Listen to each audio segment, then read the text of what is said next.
In the world of Demon Slayer, demons are beings that should never have existed, creatures born from twisted desires, forced to hide in the darkness of night, emerging only to hunt and slaughter humans without mercy. They exist within a brutal hierarchy of power, where strength determines survival, and the weak are consumed without hesitation. And standing at the very top of that hierarchy is one name, Muzan Kibutsuji. The first demon, the king of demons, a living catastrophe capable of erasing all life on Earth if he truly wished. Yet despite all of that overwhelming power, there was one man that even Muzan feared.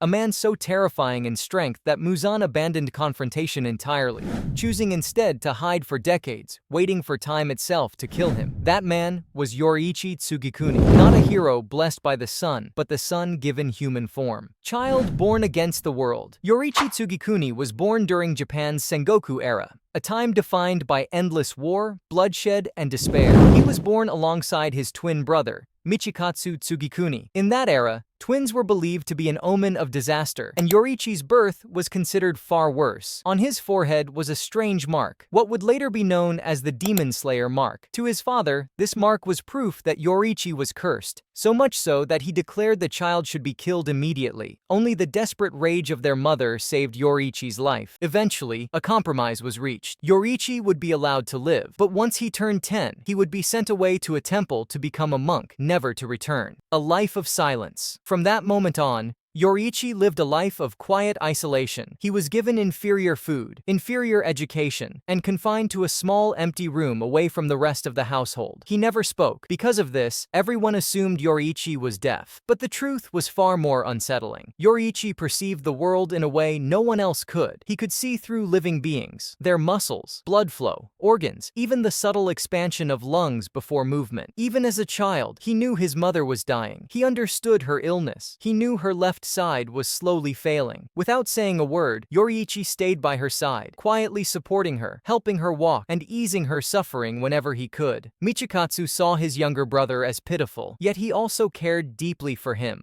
Despite their father's cruelty, Michikatsu would secretly visit Yoriichi. One day, he gave him a small handmade flute, a simple gift that would later become a symbol of everything they lost. The day a monster was revealed. At the age of 7, something unexpected happened. Yoriichi smiled and spoke for the first time. After watching Michikatsu practice swordsmanship, he said he wanted to become a samurai too. A sword instructor, amused, decided to humor the silent child and showed him a basic stance. The moment Yoriichi copied it, he moved. 4 flawless strikes, 4 perfect blows. The instructor collapsed instantly. Michikatsu stood frozen in disbelief. Despite years of training, he had never achieved anything even close to that. And yet, Yoriichi felt no pride. He hated the feeling of striking another person. He immediately renounced the sword, saying he would rather fly kites with his brother instead. It was the first sign of a cruel truth. Yoriichi was born to surpass everyone, yet desired nothing from it. The greatest sacrifice. Not long after, their mother passed away. That night, Yoriichi visited Michikatsu's room to say goodbye. He planned to leave for the temple immediately. Later, Michikatsu would learn the truth from their mother's diary.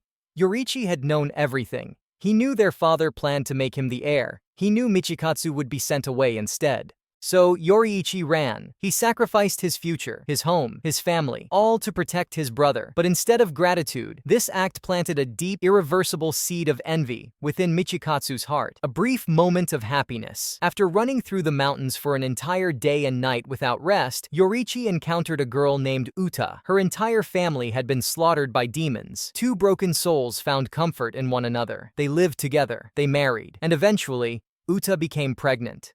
For the first time in his life, Yoriichi found peace. But peace does not last in the world of Demon Slayer. One day, Yoriichi left to find a midwife. Along the way, he stopped to help an old man and was delayed.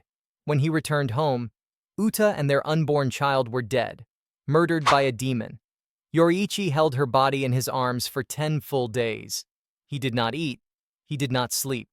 That was the moment his humanity fractured forever. The man who created hope, From that grief, Yoriichi picked up his blade once more. Unlike other slayers, he was born with the Demon Slayer mark, the transparent world, and the selfless state, abilities most awaken only at the edge of death. He created sun breathing, the first and original breathing style. When others failed to replicate it, Yoriichi adjusted the techniques to suit them. From his compassion came water, flame, wind, stone, and thunder breathing. The strongest of these swordsmen would later be known as the Hashira.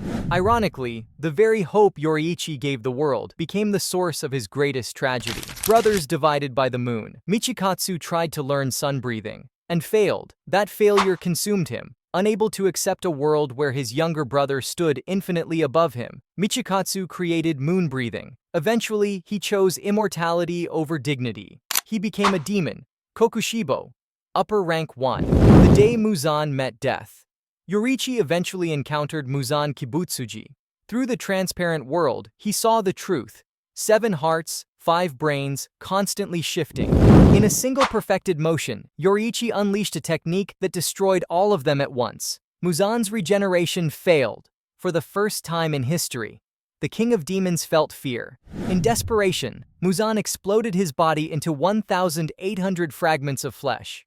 Yoriichi destroyed 1,500. The rest escaped. Muzan survived. And from that day forward, he lived in absolute terror. When Michikatsu's betrayal was revealed, Yoriichi blamed himself. He accepted exile. Before disappearing, he visited the Kamado family. There, he demonstrated sun breathing, moving so beautifully that he appeared more like a spirit than a human. He left behind his Hanafuda earrings, a promise passed down through generations. The end of the undefeated.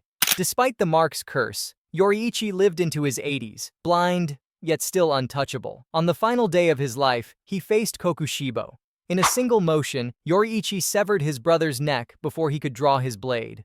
But the second strike never came. Yoriichi died standing. Never defeated, Kokushibo, consumed by rage and sorrow, struck his brother's corpse, only to find the flute from their childhood still carried close to Yoriichi's heart. Yoriichi Tsugikuni was a contradiction. The strongest man to ever live, who believed he had failed. He never killed Muzan. But without Yoriichi, there would be no Demon Slayer Corps, no breathing styles, no hope. He was not just a legend. He was the sun. And even after it set, its light continued to guide the world. If you enjoyed this deep dive into Yoriichi Tsugikuni, make sure to like the video, subscribe, and let me know in the comments.